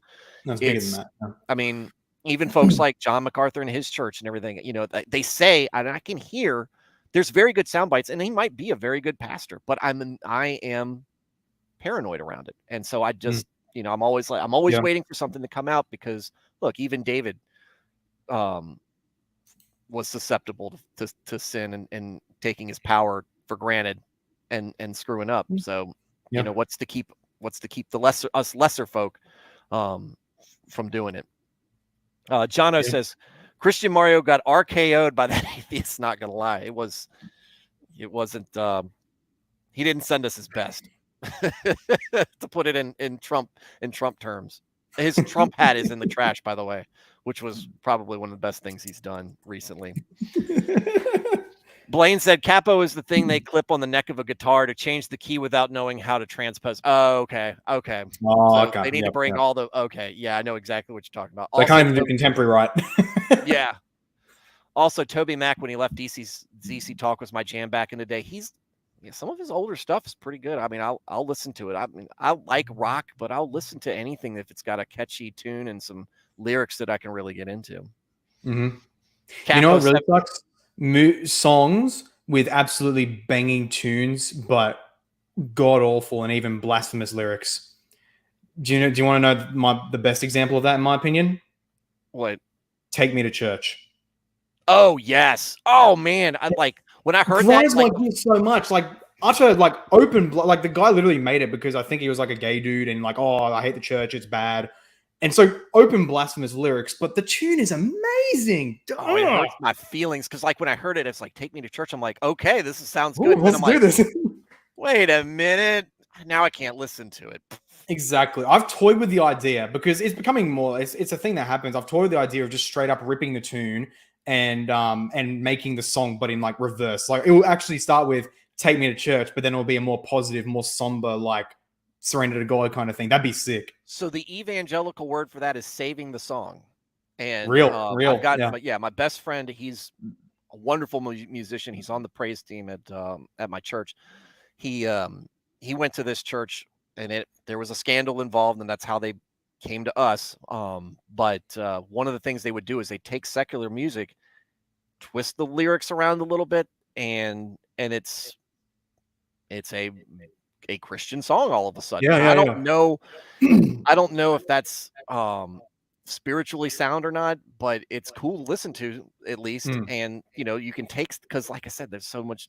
God loves the joy of music, and so it's just so nice to hear somebody do something and take something that's, like you said, that song specifically, the intent on that is to dig at Christianity and make it into it. Look, it's like it's like taking December 25th and making it ours. Exactly. We're appropriating the song now for God. We've now conquered it. Sorry, Canaan. The promised land belongs to us now. That's it. I can even think already like one lyric change. We can keep the beginning. Take me to church. I'll worship like something, not a dog, but something else at the shrine of your light. Oh yeah. No, and best believe I've been on, especially on long commutes from my house to work, that before, I've been sitting there going through. I was like, oh, I can do this. And one of them actually was Hotel California. Jono wasn't. I can't even remember the words at some of the that I'd put up, and I was like, you can do this. You can do that. Such a beautiful sounding song. I love that. Mm-hmm. So, all right. So you're so just so that the audience knows, Paul will be moving over to Mario's stream at 10 o'clock Eastern.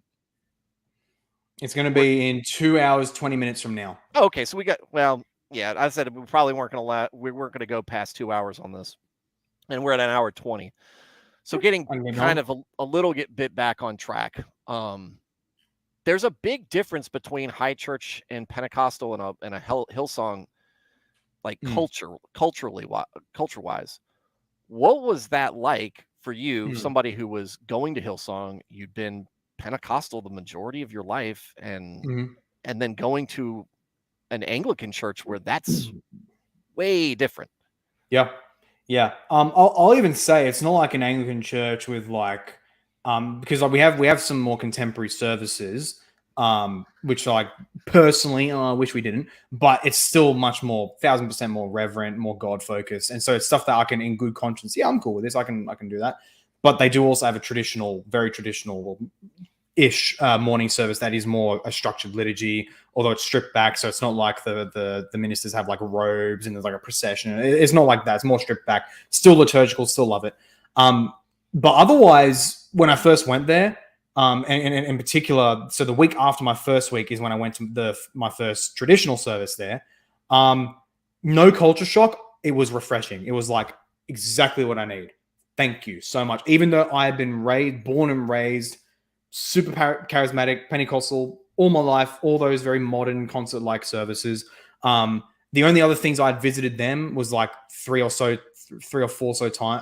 times I'd visited in my life, like a traditional Latin mass, because like I'm very in with like the trad Catholic community here in Sydney, funnily enough. A lot of them are my good friends. So I visited one of those places like 3 times, I think, in total. But then also a more, what is the novice order, the more modern vernacular liturgy. I visited one of those once as well, which was still very liturgical, although they still had like projector screens with lyrics and that, and so the trads are like but so apart from that, and of course the priest would also serve communion in the hand, so the trads also so quite a bit of that.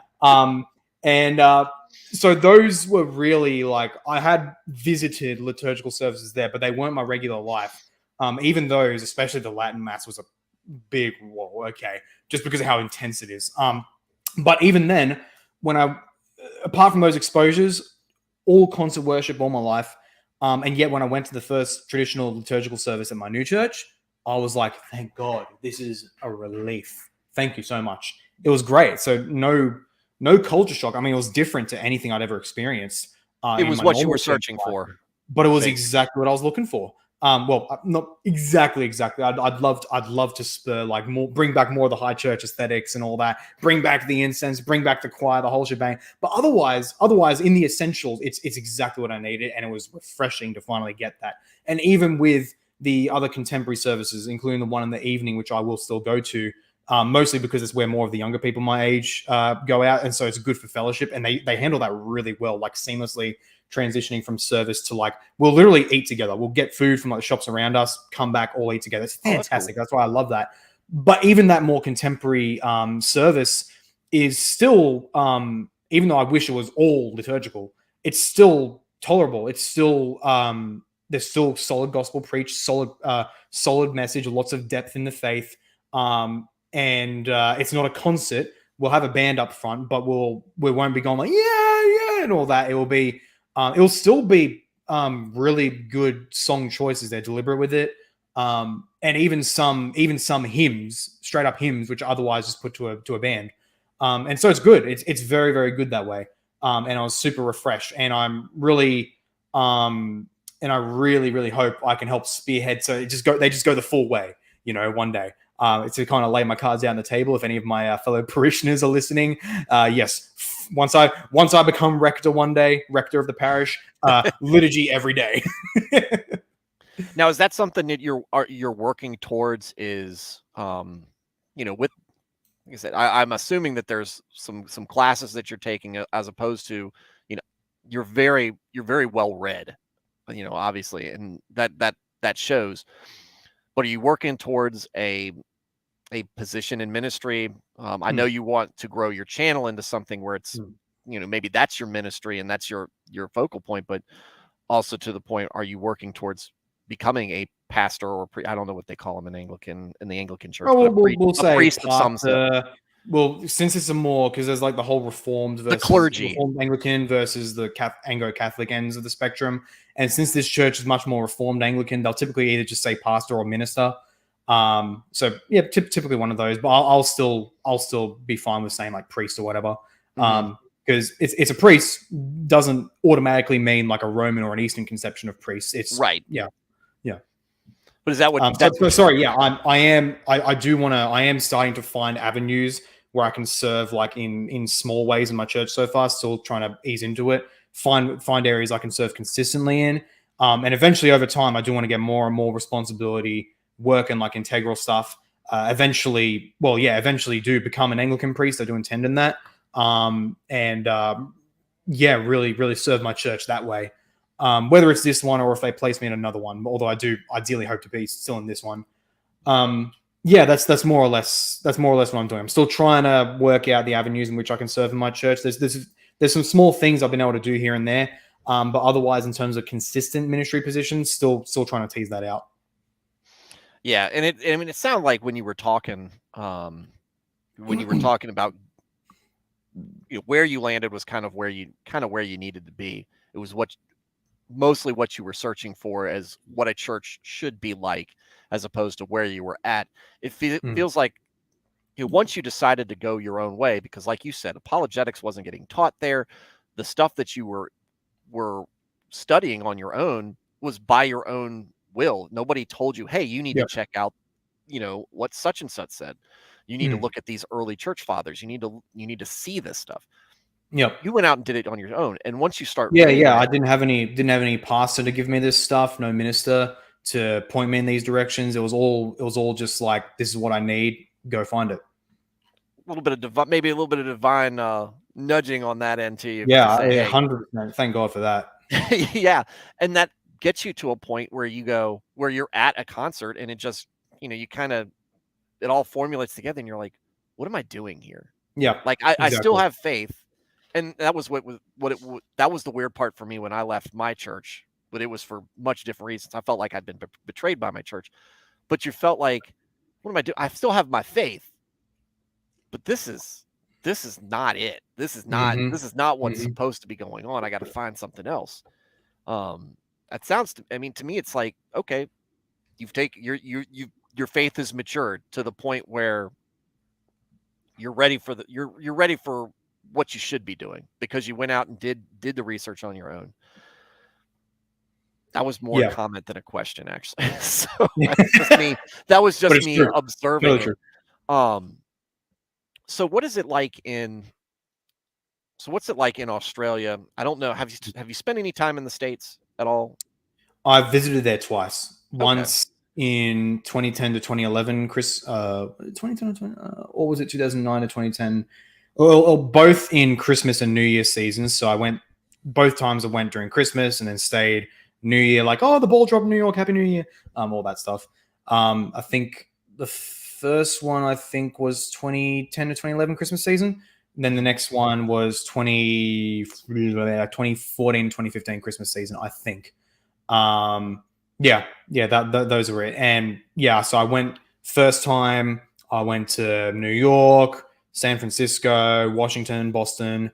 And then second time, it was mostly just New York. But then we, on the way back to Australia, we spent a week in Hawaii. Oh, that's nice. Otherwise, you were hitting just all the degenerate spots in America. Yeah, real. I mean, for all of them except the first trip, all of them except New York, we just like did a day trip and then went back to New York. Yeah, they're fine to visit. Yeah, they're fun to leave too. So yeah, that's fine. I go up to Philadelphia a lot, which is a lot of these places, the food is amazing. I'll just love eating there, but at the same time, it's like I don't want to live here. Oh, but that said, your KFC sucks. I have to say that. Oh yeah, New York. I was had it in New York. It absolutely sucks. I was so hyped because KFC here in Australia is a religious institution. Okay, we Really? absolutely love it. It's literally in our cricket culture. There's a whole thing, in our Australia-wide broadcast cricket thing. There's these whole KFC sponsorships where they'll provide these specially themed KFC buckets for people to wear on their heads at the cricket games. So it's a whole cultural thing here. KFC is enrooted here, and then I go to where it's bloody made in America. And I eat it. I eat the chicken in New York. I was super excited. Oh, I get to have KFC in New York. I take my first bite. I'm like, what the heck is this? This is like bloody cornflakes over chicken. What is this?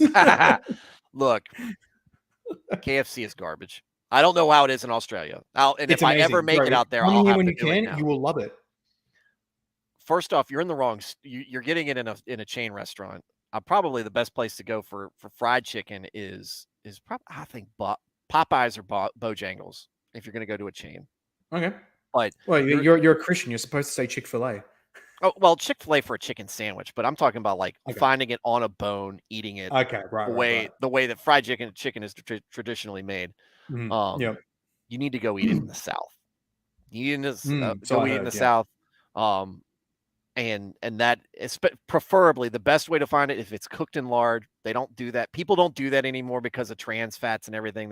Everybody uses different cooked in lard or fried in lard. That's the best way to have it. It changed my whole perspective on it growing up. Was there you go. Had it for the main bit. But the reason I asked was because I was wondering if you had been able to kind of experience like church stateside, which if you're in the cities, city churches generally are more on the liberal side. They're more on the modernistic side, as opposed to, your country, your more traditional churches you'll see out in flyover country. Because I was wondering, what's the local flavor in Australia on church, on the different denominations? What do you find? Is it just everything like we have in America, or are there predominant denominations? Yeah, so I've been to church like total of twice across my both trips to the States. Once the first time, once the second time. The second time, it was literally just Hillsong New York, because I was in 2014, 2015 season, so right into the Hillsong period of mine. Hillsong New York, identical to Hillsong at home, except that was the first time I saw, because even Hillsong when I was there, where I am, they didn't even do that. They like with the Lord's Supper, they'd hand around these things with like the cups and then like a separate like wafer or cracker bowl or whatever. So we get them separately like that.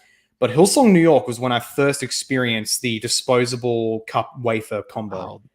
The MREs of exactly. Yes, Eucharistic MRE. Man,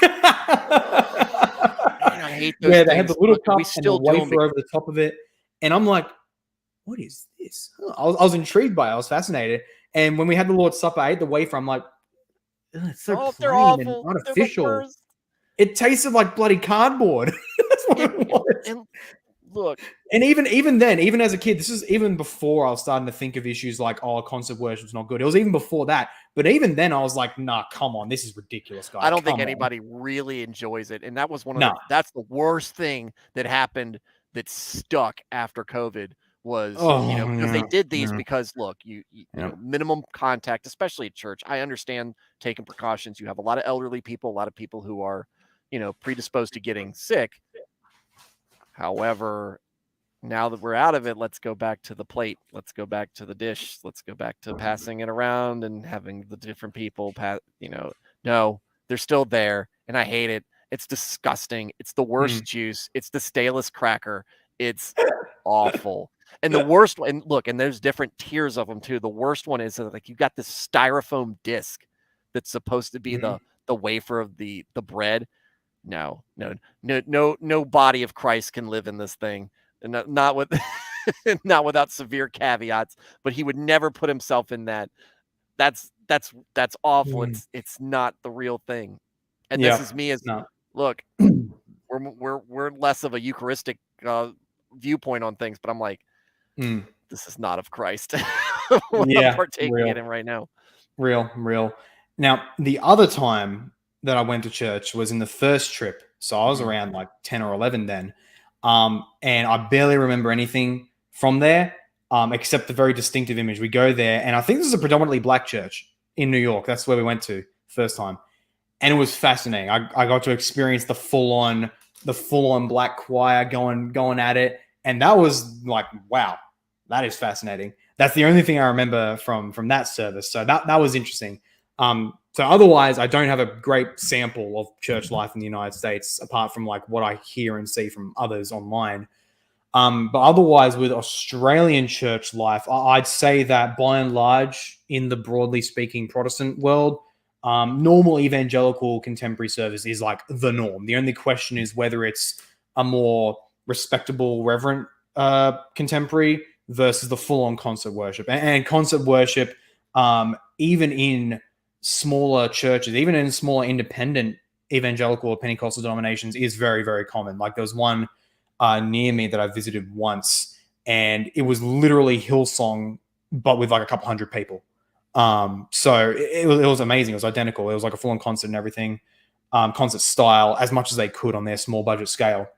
So there'll be that, or there'll be more reverent contemporary kind of worship, like at my church and like at some others. Even at this nice Baptist church I visited once during that hiatus period when I was looking for somewhere.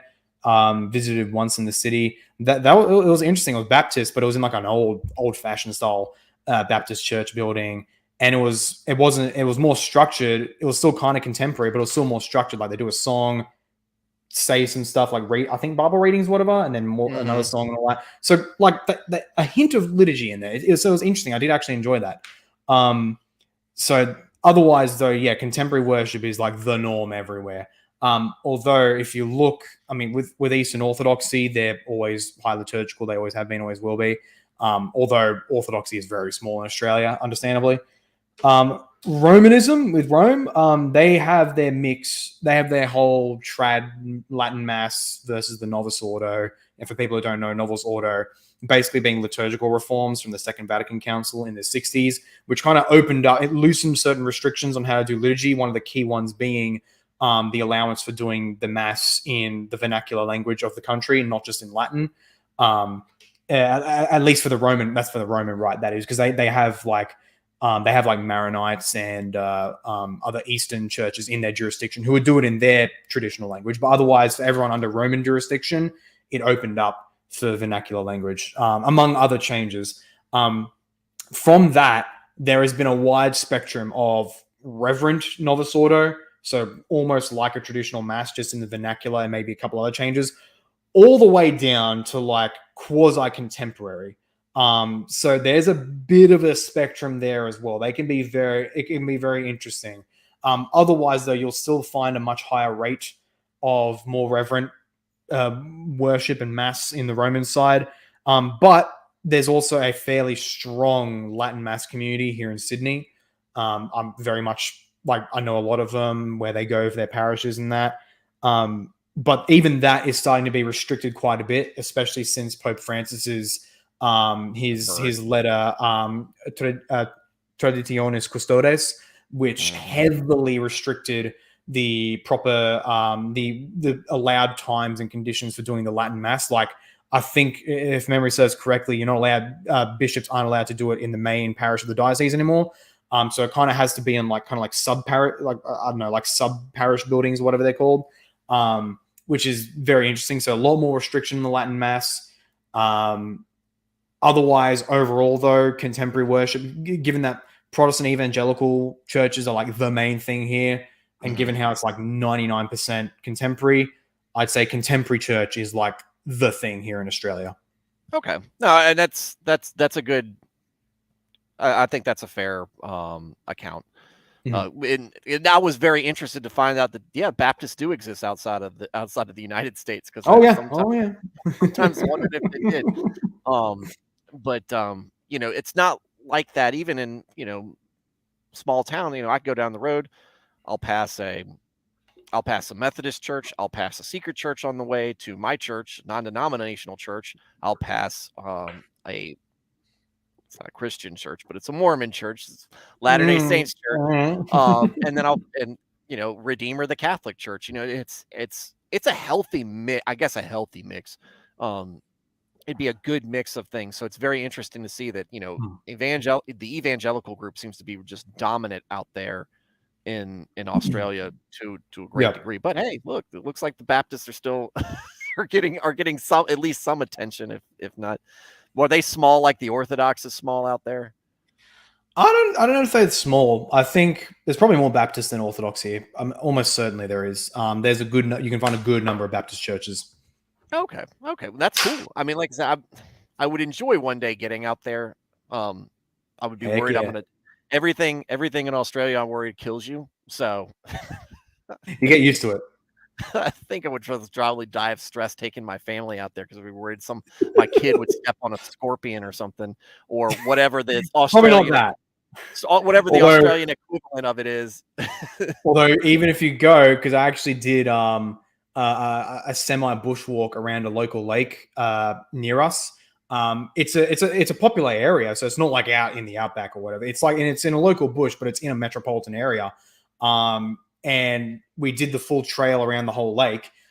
We get to a certain point, and my dad points out there's a red bellied snake right in front of us, and I'm like, you can fill in the blanks. So it's like crap. And my dad, being like the true blue grown up, like outdoors Aussie kid he was, and he's in his 60s, he goes right up to the snake, stomps in front of it, and it just wiggles out into the bush. So he goes past, and when he goes by, I look in the bush and I just like run past that area. It reminds me of the old Foster's Australian translation commercials, and it's got the great white coming out of the water, and they go gappy. I don't think I've seen that. No, this is from back in the 90s. There was a okay, yeah. And it was in America, so I don't know if it was like, look, this is what you see, this is what an Australian sees, this is what the world it's like. It was a Foster's beer commercial. It was great. All right, well, I think that's a good introduction for you. I think that's a good, I mean, are we leaving anything out that you think is important about or I guess here's a good question. What made you decide to come to YouTube and start YouTubing? Basically all the issues I saw. Total lack of intellectual depth in so many Christians everywhere. And I want people to avoid the same situation I did, with a lack of catechizing, lack of learning from my leaders, and going into apostasy. So I want to help people. What I did, I only managed to do what I did because I am really autistic with study and wanting to find out these things and research. That's what kept me from that. And so my whole thing is to kind of be that bridge from the highest tiers of like Christian academic study on all matters that I think would be worthwhile, and bringing it down so it's really accessible. People can know where to go, and not just, I consciously did not want to be one of those 1,000 channels out there. They'll make like a documentary or a video that distills down, and they give some good information on a topic for people to listen to. It's something that otherwise not be as accessible, but they don't give you any sources or little to no sources. And so you're really just, you're back to square one. You're just relying on their word, and you don't have like an authentic understanding. And so my big thing was not just to be able to distill the information, but to point to people where I got it from, where they can go to. And so that's a big theme with all my videos and all my streams, is to basically cite everything that I pull from. Point people to this book, to that article, to that ancient text, so that they can all see my information, where I got it from, and check it for themselves and develop their own understanding. So that's more or less the motivation for my channel and blog. No, I feel like that's a great thing, and it's very kind of similar to where I stood on things. It's like, I always felt like my discipleship was poor, because I feel like it's a cold call when you start talking to somebody who you don't know. We're supposed to be able to go out and spread the word, right? And I was like, man, I've never really been really good about that. So I was like, well, maybe I'll just get on YouTube and study it, so in case somebody comes across it, they can say, oh, look, he's a Christian. He's not the person I thought everybody, I always think of when I think of Christians, because that's great. That's the perspective. But I like that we're getting that it's, real people getting out there. And I think that was, you seem to be familiar with Nick Rekieta. And, I think the people like him kind of did a good job of saying, look, if you're real on camera, people are going to gravitate to that as long as you make some semblance of sense. And so I think it's good for us on our end that we're, real people coming out there talking, and we're not just some, bodiless voice, or, narrating through, cut scenes or pictures or whatever, talking about why Christianity makes sense. You're not just, you're not hearing it that way. You're hearing it straight from the source, or you're hearing it live, or you're hearing it from a real person doing this stuff on their own without, Hillsong money getting poured into it, or whatever. It's real. And so I think that's one of the things that I like about your channel. It's real. So hugely appreciate that. And as a final thing as well, my ultimate attitude for everyone watching to Hillsong is not like it's not like so many other. I think I kind of hinted at that at the beginning. It's not like so many other people who like go from charismatic to high church or whatever, and they're like, oh, charismaticism are bad. My attitude is that, look, tons of legit believers in Hillsong on the lay all the way up to the pastoral level. That my issue is not going to be with, there will be times where they'll give very questionable sermons and teachings. But other than that, on the whole, even if it's really simple and malformed, they do have authentic faith. So many of them, the vast majority of them, I'll even say.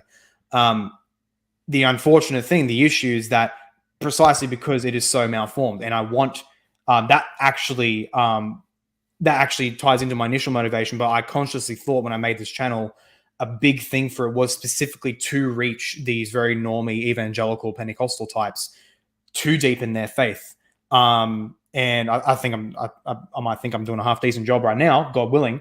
But that actually was the initial motivation to reach these people in Hillsong, because they are brothers in Christ. They are Christians, and I want to see them develop and do better than what they currently are. And so my attitude is not destroy Hillsong, it's help Hillsong and help Hillsongers. So that's my ultimate attitude with all this. I hope people can see that. Yeah, I think that's the fair thing to note, folks. And you've heard me, you guys who've been tuning into my channel know this. This is how I approach it. It's the same way Paul is talking. He's got friends probably who still go to Hillsong. He's got friends who are Catholics. He knows people in the Orthodoxy that he's friendly with. Where at the end of the day, we're all trying to help each other be better in our faith and help each other out. And we might disagree with the Romanists or disagree with the Arminians in Paul's case, disagree with, folks, but we recognize there's genuine and authentic faith in a lot of these places. And we're all every denomination and every church even, I think, is struggling with fighting back modernization. We don't want our churches turning into the ELCA. We don't want drag queen story hour happening during Sunday school time with the kids. We don't want this infiltration of Baal and Satan coming into here. And the best way to do is speak what we think is right and be there to help each other. And like I said, Paul's got a great place to go if you've got questions. I even told Nico, like I said, he's very new to a lot of this stuff, and he has a lot of really good questions, and some questions I don't have an answer to. But I was like, look, the other Paul, he's another level up, so maybe he can help answer you or send you in the right direction in some cases. Stop stroking my ego, mate. No, well, like I said, I know that you're going to be honest enough and be like, look, I don't know, but might be where you can go find your answer. And that's the other thing that we need to be as Christians is real about what we know and what we don't know and what we're not sure about. 100%. Yeah. So, Paul, well, let me read the last of this and then we'll kind of roll out.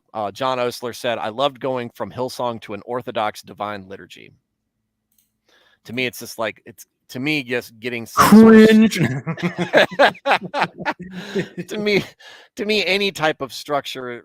No, it's very understandable. Very understandable. Yeah, any type of structure to me, I thrive in it, and so I always appreciate it. That's one of the things I appreciate when I see Lutherans, Anglicans, and Orthodox, and even the Catholics and everything. That that structure, those trappings. Yep. Yeah, it might seem a little alien at times. Yeah, it might seem a little alien at times, but it helps breed discipline, and discipline and faith helps you in times that you're struggling. So, Nico said, of course, CIA makes the best KFC in Ohio. I don't. CIA. I don't know. The Fed is showing up in Nico. I don't know what that. I don't know Fed that post. meme. I don't know that meme. Ooh, Fed poster. Blaine's Escape Corner. American KFC is not good anymore. It's great in Japan. I haven't enjoyed KFC since high school. Yep. So, yep.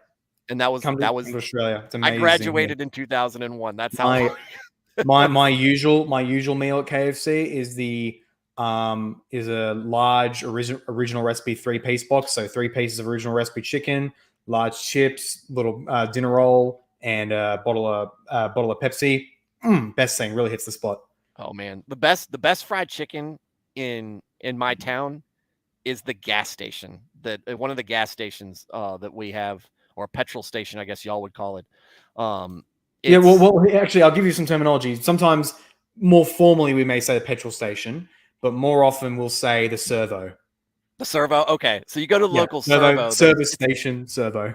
It's Valero. It's a Valero owned. It's a locally owned franchise or whatever. It's been here forever. It used to be a place called Fast Mart, and dude, just I don't know if they're just it's just the deep fryer that they're using is the same one for 20 years. It's just got the flavor baked in. It's got the best fried chicken, and that's what I said. If you want good fried chicken, you got to get in America anyway, because we're so corporatized and everything. You got to go hit it where it lives, and the South is where the South is where the best. I'm so keen. Next time I visit, heading south, get your chicken. Look, if you ever go to DC, steal the recipe. You ever go to DC, that's close enough to me that I can grab you and get you down to find the good stuff. Let's go. All right. Blaine said our church did the amazing thing of stacking the little cups and putting the cracker in the bottom cup, juice wine at the top, way cheaper than the COVID MRE combo. Huh. It's amazing how necessity is where we come up with a lot of weird interesting ways of trying to do things. It's the Mick Eucharist at this point. Look, this is all the government's fault. Yeah. Blame the government. Blaine said, if they can bring more people to Christ, awesome. We can argue on the methods after that. We can go deeper.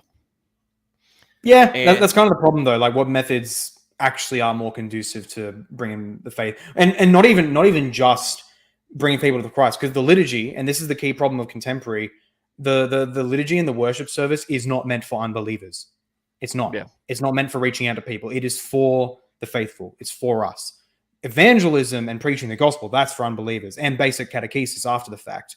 But the actual main Sunday gathering itself is for believers.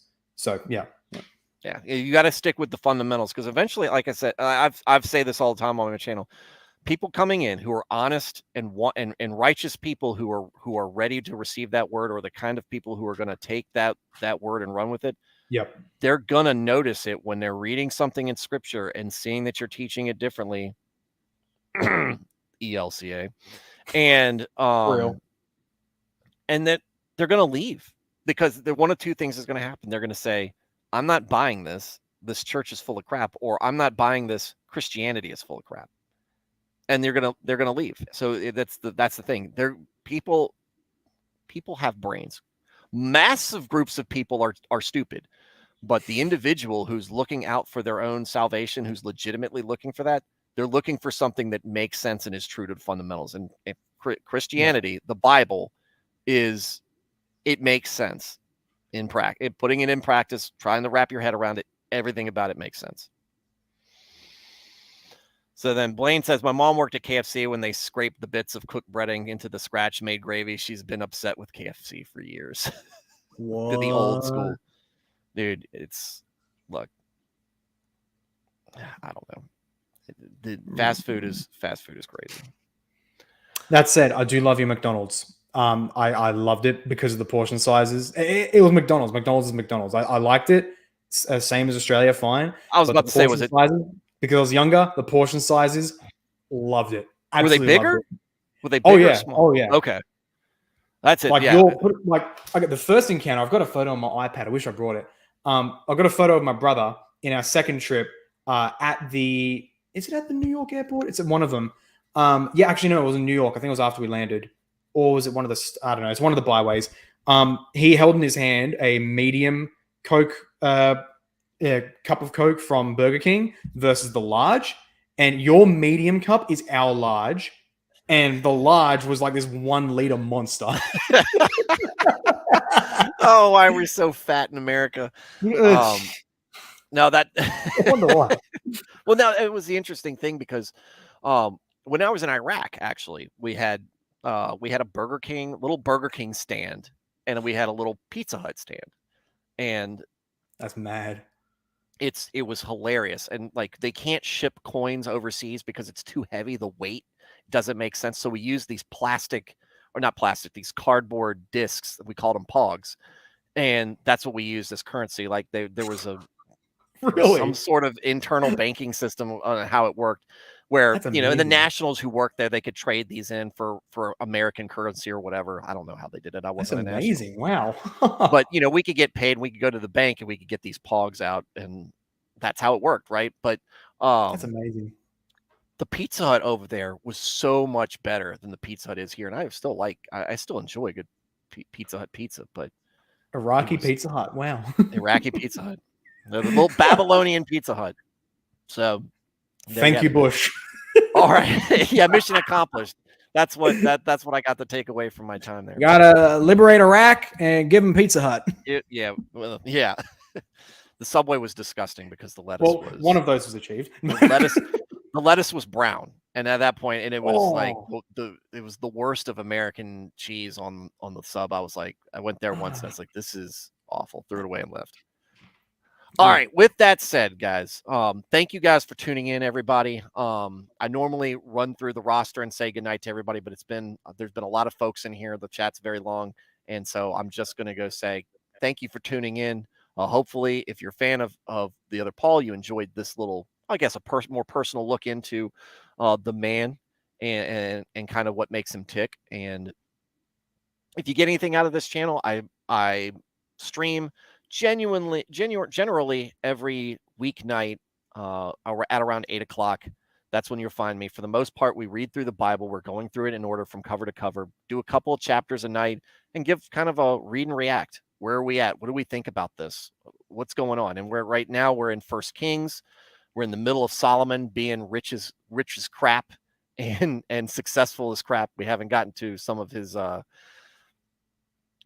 failings yet, but so join us. We always are interested in getting perspective from folks who are smarter than me and folks who are generally sinking.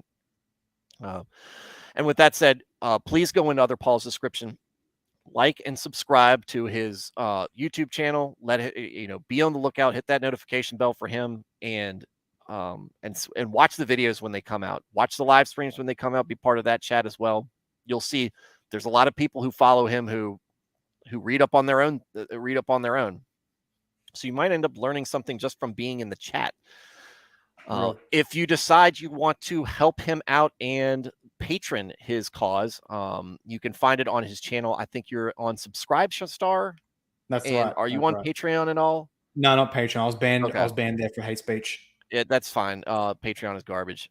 So Subscribe-Star. Are you on a locals? Do you have locals? Do you use Rumble? Too out there. It's too much. I think that's going to be eventually. I think it's going to be coming, but I think for Christianity, we're going to reach more people right now with YouTube. So okay, go to subscribe if you want to patron his work. It's he's doing the Lord's work, so it's a worthy cause. I'm not a person who tries to advocate for people giving money, at least to this show, but I will absolutely send it where people desire it. So with that said, Other Paul, thank you very much. You want to go ahead and say goodbye to anybody? Last words? Yeah, man. Thank you so much for those extremely kind and helpful words and recommendations to come over. So super mad, appreciate that. Love being on with you. Absolute legendary. I'm so happy we finally got it to happen. And thank you, audience, for coming along. I hope you guys got a thing or two out of it. I hope you guys were able to see a good deal of context behind me and why I am now, why I am the way I am now. So highly appreciate it. Thanks for this opportunity, my king. Yes, sir. And we'll definitely be having you on again. I definitely want to get you to go on to talk about Calvinism. I think you're going to give a good account of that and kind of explain it for what it is, because I know that I have some general ideas about it, but I don't know much about it, and so it'll be definitely Keen. big learning experience for me. So with that said, everybody, all of you guys, be safe, and I'm not streaming tomorrow night, and if I do a Friday night stream, it'll be a chill stream, so you guys will pick the topic. So with that said, everybody have a great night, and God bless.